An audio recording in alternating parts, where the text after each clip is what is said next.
We begin this morning in the United States, where the White House says President Donald Trump remains open to dialogue with North Korean leader Kim Jong-un without preconditions.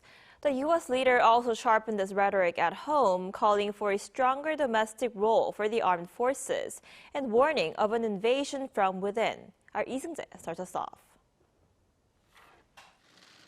U.S. President Donald Trump is signaling that he remains open to dialogue with North Korean leader Kim Jong-un, and this time without preconditions. A White House official told reporters Tuesday that Trump could be willing to meet Kim during his upcoming trip to South Korea for the Asia-Pacific Economic Cooperation Summit. The official's remarks came in response to questions about whether the U.S. leader is prepared to resume talks with Pyongyang, even without directly addressing the nuclear issue. This marks the first time the Trump administration has publicly confirmed that there are no preconditions for renewed dialogue. The official also noted that President Trump held 3 unprecedented summits with Kim during his first term that helped stabilize tensions on the Korean peninsula. Kim Jong-un himself said earlier this month he would consider resuming talks if Washington dropped its denuclearization demands. But while extending an olive branch abroad, Trump also sharpened his rhetoric at home.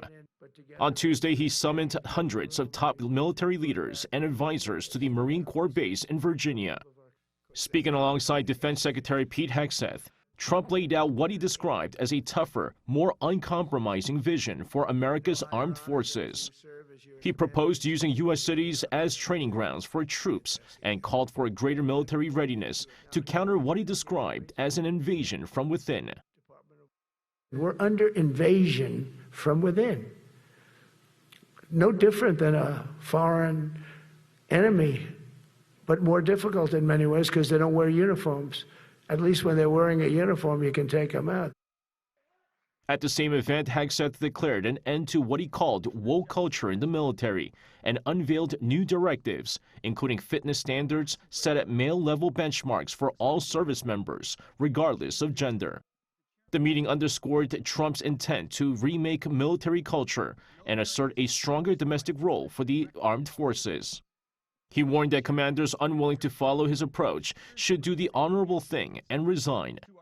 The dual messaging highlights Trump's current political strategy, extending a hand to North Korea while projecting a more forceful image at home. Seung-jae, ArirangNews.